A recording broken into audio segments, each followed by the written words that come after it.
Testament of Naphtali, from the Old Testament Pseudepigrapha, Volume 1, Apocalyptic Literature and Testaments, edited by James H. Charlesworth. The Testament of Naphtali, the eighth son of Jacob and Bilhah.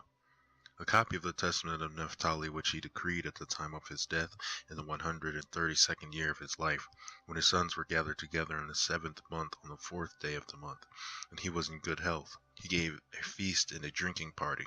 After he awoke early the next morning, he told them, "I am dying." But they did not believe him, and while he was blessing the Lord, he confirmed that after the previous day's feast he would die. Then he began to say to his sons, "Listen, my children, sons of Naphtali, hear your father's words. I was born from Bilhah.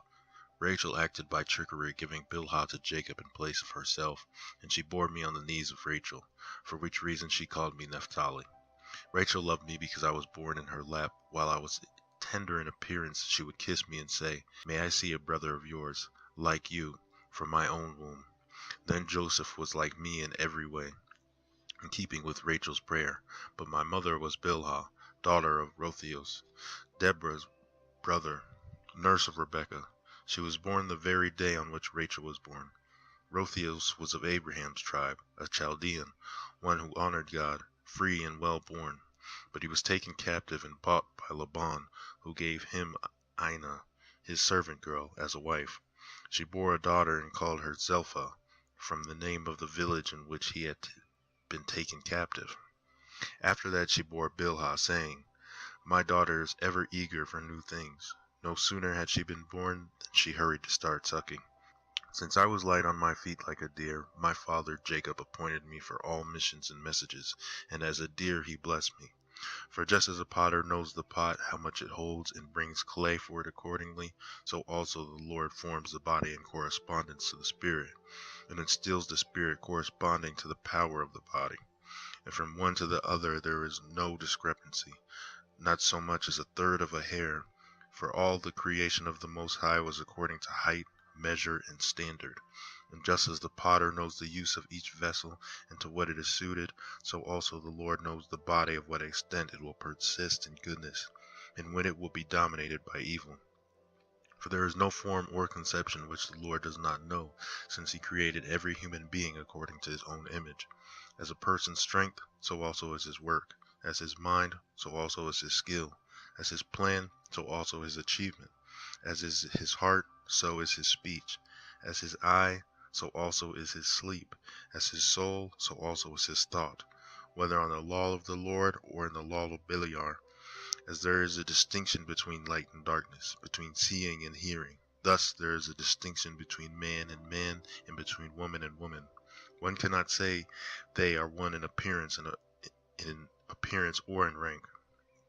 For God made all things good in their order, the five senses in the head.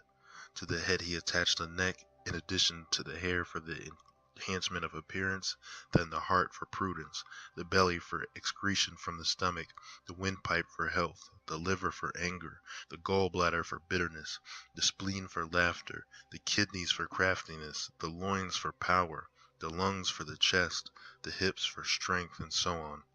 Thus, my children, you exist in accord with order for a good purpose in fear of God.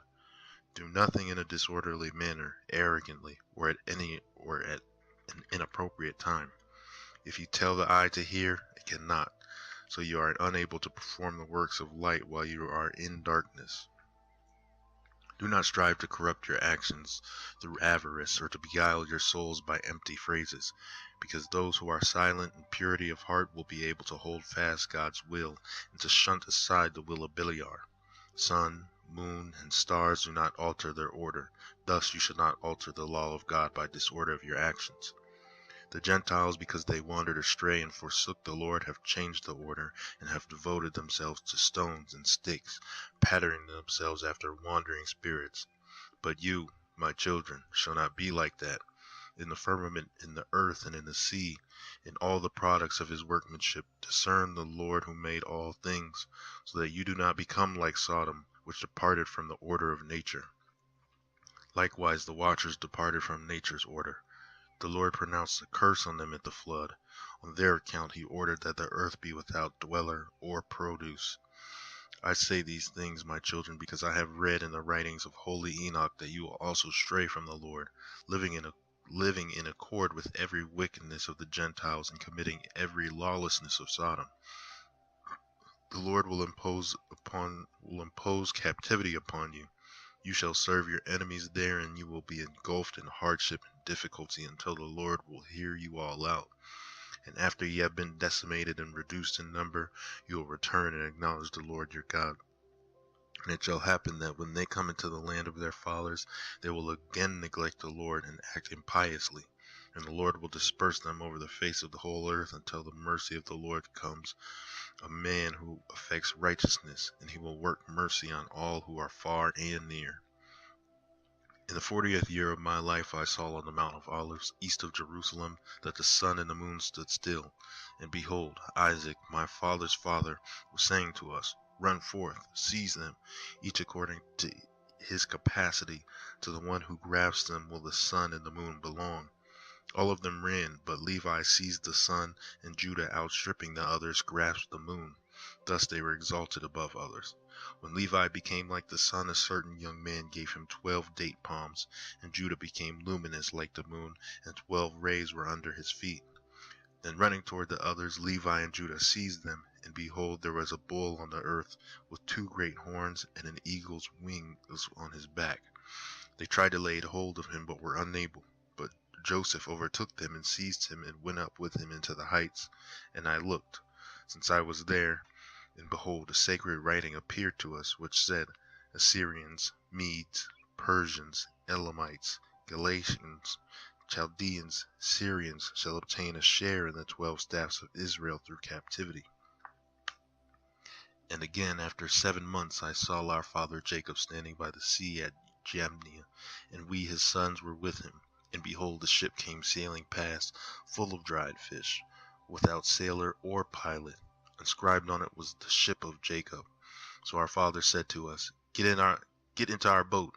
As we boarded it, a violent tempest arose, a great windstorm, and our father, who had been holding us on course, was snatched away from us.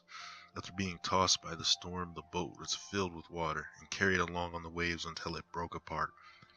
Joseph escaped in a light boat, while we were scattered about on 10 planks. Levi and Judah were on the same one. Thus we were all dispersed, even to the outer limits. Levi, putting on sackcloth, prayed to the Lord in behalf of all of us. When the storm ceased, the ship reached the land as though at peace. Then Jacob our father approached, and we all rejoiced with one accord. These 2 dreams I recounted to my father, and he replied, These things must be fulfilled at their appropriate time. Once Israel has endured many things, then my father said, I believe that Joseph is alive. For I continually see that the Lord includes him in the number with you. And he kept saying tearfully, You live, Joseph, my son, and I do not see you, nor do you behold Jacob who begot you. He made me shed tears by these words of his. I was burning inwardly with compassion to tell him that Joseph had been sold, but I was afraid of my brothers. Behold, my children, I have shown you the last times all things that will happen in Israel. Command your children that they be in unity with Levi and Judah, for through Judah will salvation arise for Israel, and in him will Jacob be blessed.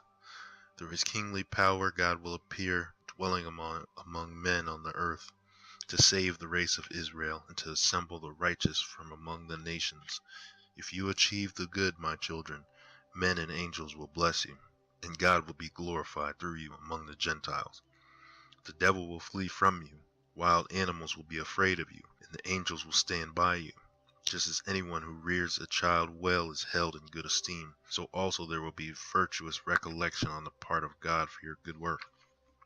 The one who does not do the good, men and angels will curse, and God will be dishonored among the Gentiles because of him. The devil will inhabit him as his own instrument. Every wild animal will dominate him, and the Lord will hate him. The commandments of the Lord are double, and they are to be fulfilled with regularity.